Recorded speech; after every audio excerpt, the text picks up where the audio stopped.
This is Bikini. It is here that the military and scientific personnel of Joint Task Force 1 will conduct the tests with the atomic bomb. Only by unleashing the destructive force of atomic energy against an array of ships could the Navy determine the future ship design of modern naval sea power. The target orientation for Test Able was based on the directive of the Joint Chiefs of Staff. It required that the 90 ships anchored in Bikini Lagoon be so disposed as to secure graded ship damage ranging from maximum to minimum. The battleship USS Nevada, bomb aiming point, has been anchored at the exact center of the target array. Here to witness the completion of preparations is the President's Evaluation Commission. They will report the tests to the Commander-in-Chief. Lashed to the decks of ships are samples of military supplies and equipment. Airplanes, jeeps, trucks, and tanks, themselves targets on target ships. Animals were placed aboard some of the ships to substitute for military personnel. A study of their future life history will provide invaluable information. Steel towers 75 feet high have been erected on Bikini Atoll. Within these structures will be housed the remotely controlled cameras and specially designed scientific instruments that will record the data resulting from the blast. Many types of special motion picture and still cameras were encased in huge lead vaults. These unusual enclosures, built of reinforced concrete to withstand the primary blast action, were lined with thick sheets of lead to protect film from the effects of radioactivity, which would otherwise fog the sensitive material. To further protect film from the effects of radiation, sliding lead panels built over the camera ports and designed to close automatically will seal the vaults, making radioactive penetration impossible.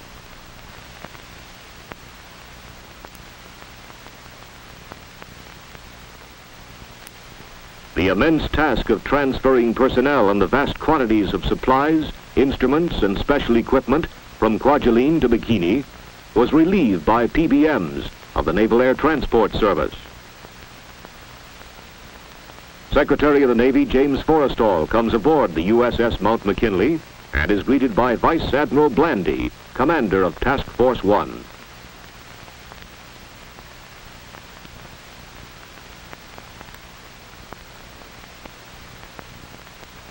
The Navy Secretary will be among observers witnessing the experiments. Preparations are now complete and crews abandon their ships. Shown here is Captain Low H. Bibby, commanding officer of the venerable old battleship USS New York.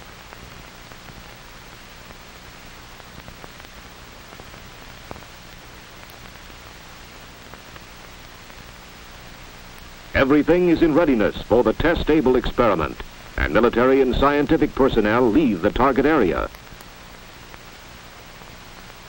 On Able Day -1, command ships proceed to an area approximately 14 miles from the lagoon where the blast can be safely observed. Dawn on Kwajalein, July 1st, 1946. This was Able Day. Army Air Force camera, observation, and weather and instrument planes prepare to take off. The B-29 and C-54 photographic planes bristle with cameras of every type and description. With almost 500 cameras trained on the blast, the test will be photographed from every possible angle.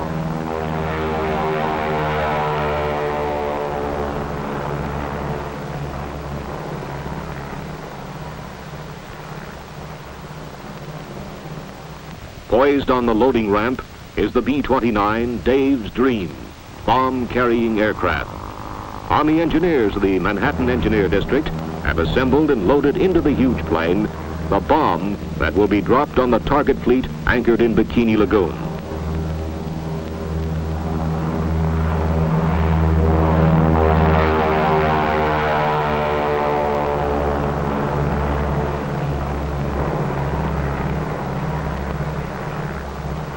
With her escort of photographic and weather and instrument planes, Dave's Dream proceeds to the Bikini target.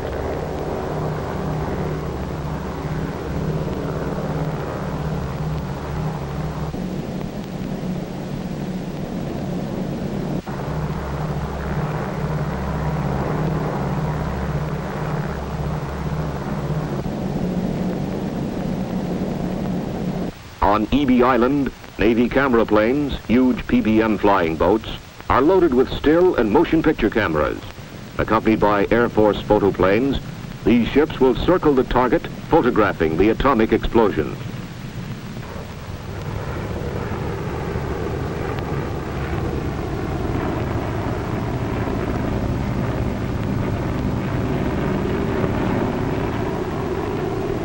At Eniwetok, Army Air Force drones are preparing to take off.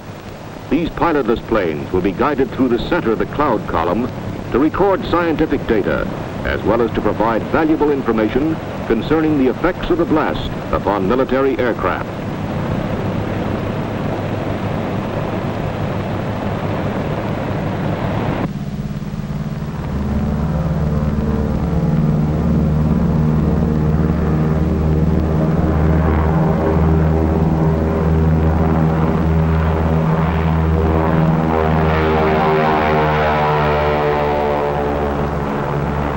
On board USS Shangri-La at sea, Navy F-6F mother control planes are catapulted from the carrier's flight deck.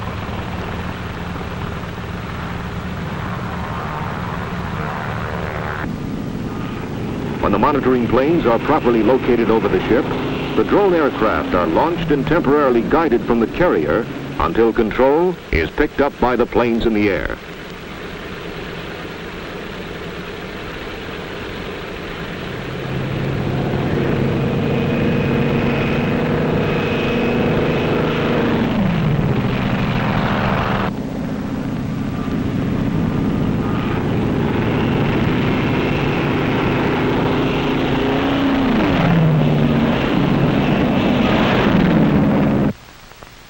Everything is in readiness now, and history is in the making. Observers at sea impatiently await the blast. 0 hour rapidly approaches, and cameras start to grind. Just before the explosion, blast gauges are parachuted into the target area from weather and instrument planes.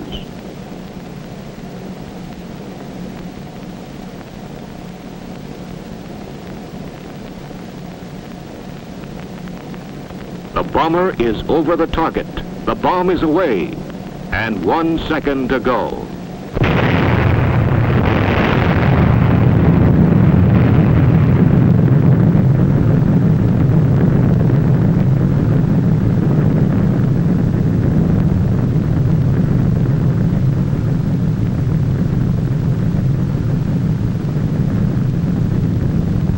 In the following view, the blast will be seen as was photographed in slow motion.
In this view of the blast recorded from a camera tower on Bikini, the suction caused by the explosion can be seen pulling the soot from the ship's stacks into the center of the rising column. The towering cloud column rose to a height of almost 8 miles.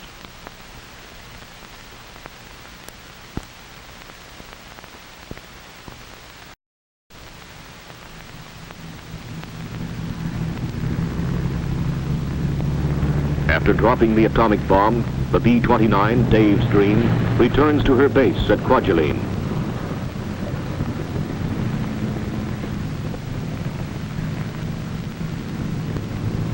Not far behind are the Air Force photographic planes with a film record of one of the most amazing and spectacular events in the annals of history. Cameras are removed from the planes and the exposed film forwarded to photographic centers for processing and distribution.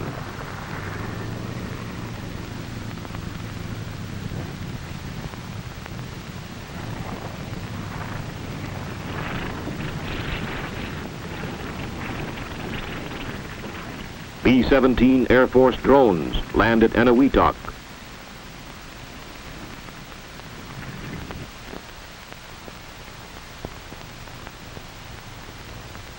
These planes, guided through the center of the cloud column, gathered radioactive dust particles in large filter bags suspended from bomb racks. The deadly radioactive dust bags are removed and carried to laboratories for testing and analyzing.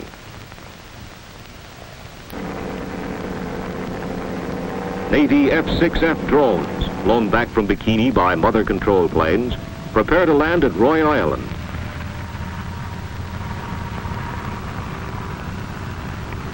When the drones near the ground, air control is switched to the ground control officer at the edge of the flight strip, who lands the pilotless aircraft.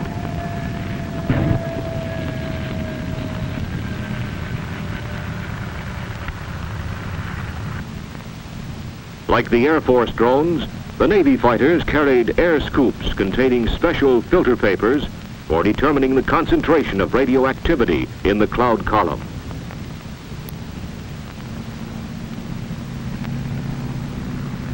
Crews removing the dangerously radioactive materials were carefully indoctrinated in the procedure of handling such objects in order to avoid lethal burns from the fission products, deadly gamma and beta rays.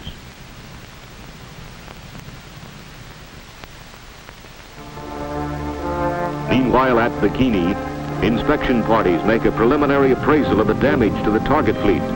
Burning from fires started by the low-order detonation of torpedo warheads is the aircraft carrier Independence. The light carrier was heavily damaged. The blast struck the ship on the port quarter, warped, buckled, and carried away light plating and pushed up the flight deck so that it looked like a rooftop. The Independence-class carriers are built on lightly constructed cruiser-type hulls, which accounts in part for the heavy damage.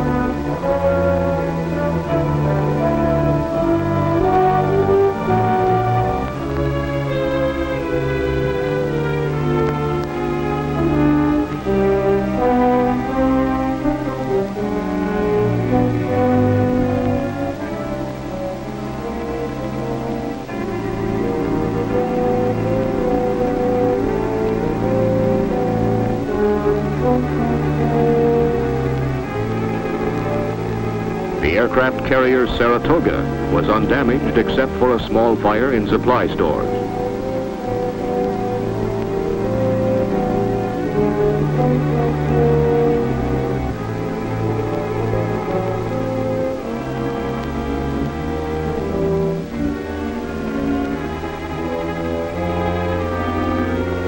The battleship Nevada, target ship of the array, suffered moderate superstructure damage and the deck aft was buckled. The paint on one side was scorched, but did not burn.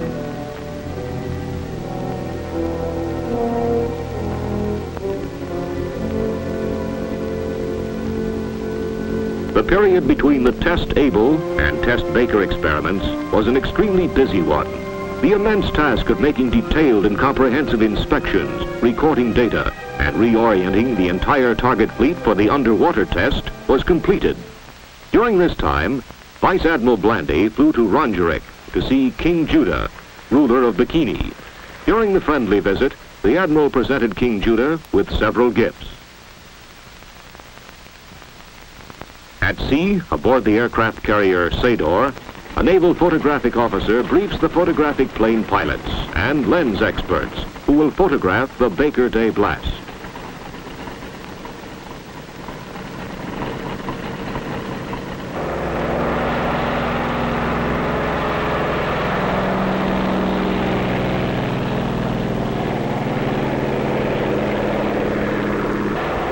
Also taking off from the carrier are control planes that will guide the radio-controlled drone boats.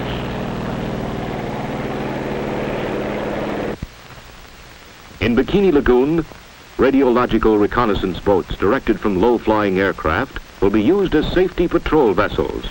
Immediately after the blast, these drone boats, equipped with special instruments to record radioactivity, will be guided through the target area to capture samples of water and air.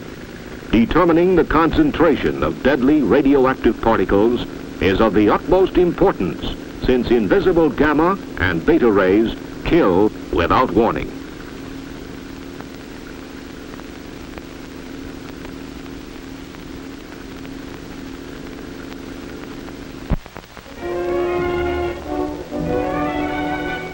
Aboard the firing ship USS Cumberland Sound, the Los Alamos group of the Manhattan Engineer District enter the timing laboratory, where the radio transmitters and specially constructed instruments for detonating the bomb are located.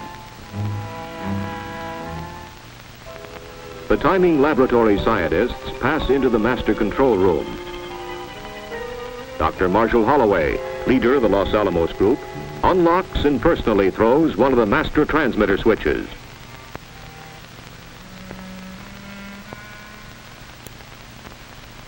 The timing laboratory is a complex interlocking system of radio transmitters, timing recorders, and scientific apparatus.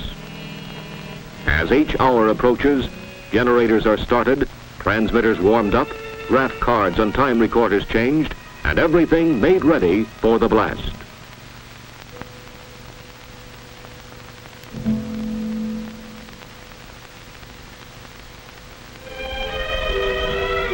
H hour minus 2 minutes is broadcast from the ship, and all hands stand by. Sitting at the central console switchboard with a microphone is Dr. Ernest Titterton, assistant to Dr. Holloway. As he announces H hour minus 30 seconds, Dr. Holloway throws the 30-second switch.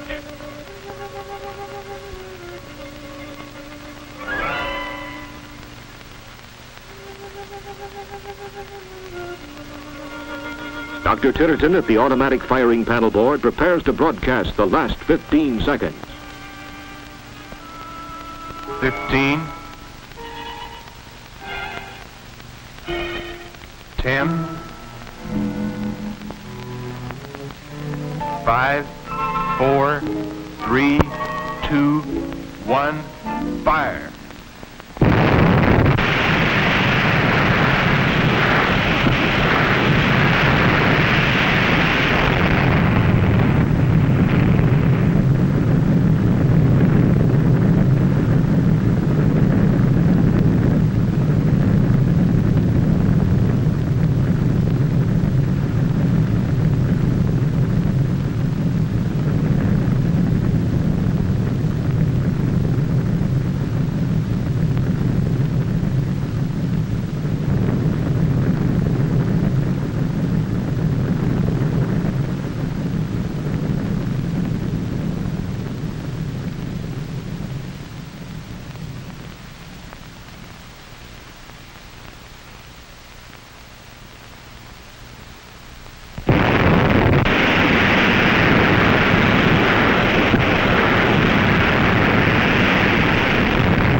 These pictures of the descending water column show the expanding cloud of spray and fog at the base of the column moving outward and covering the ships in the target array. Great quantities of radioactive water from the column descended upon the decks of the nearby vessels, and ship hulls a mile away were drenched by the wall of foaming water. This wall of lethal spray and fog eventually covered the entire target fleet.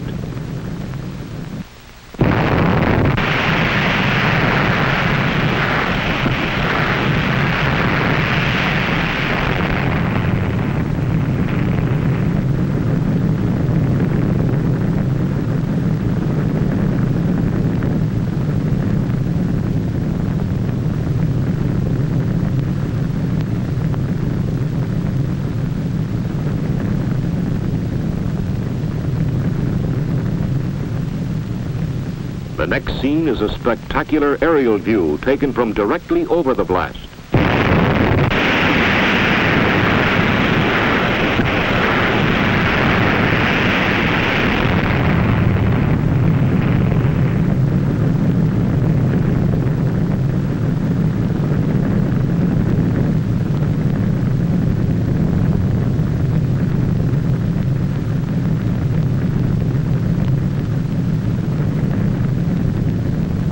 Here is one of the drone airplanes flying over the target fleet after the blast.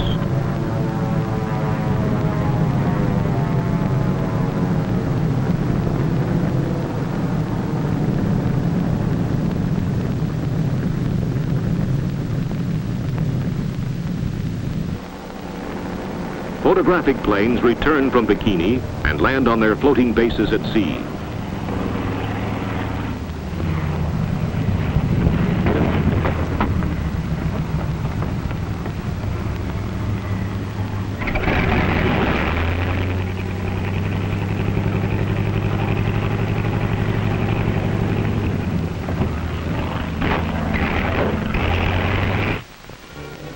Cameras are removed and the exposed film forwarded to the Naval Photographic Center in Washington, D.C. for processing.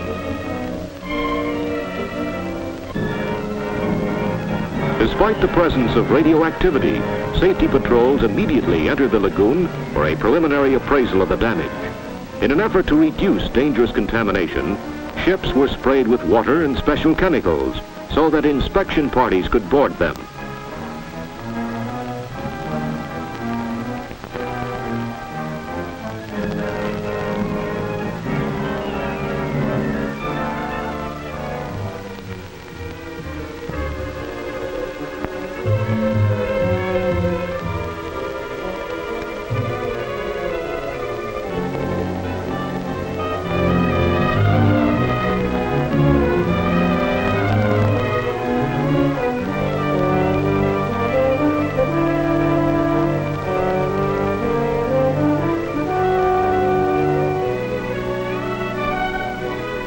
The destroyer Hughes, her hull ruptured by the blast action, was beached on Nu Island in sinking condition.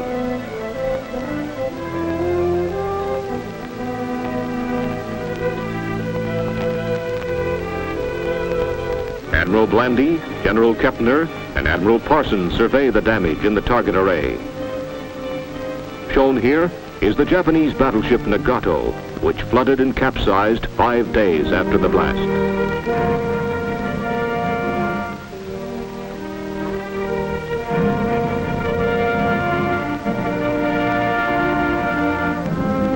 7.5 hours after the explosion, the aircraft carrier Saratoga, grand old fighting lady, sank as a result of heavy underwater hull damage.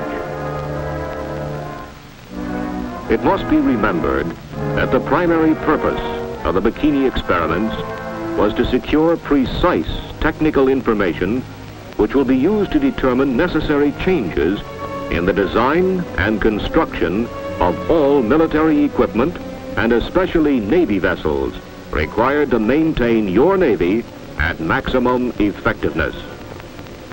We must be fully prepared to protect our national security promptly and effectively in the event that we are attacked. We must defend ourselves against this new and elemental force or be destroyed by it.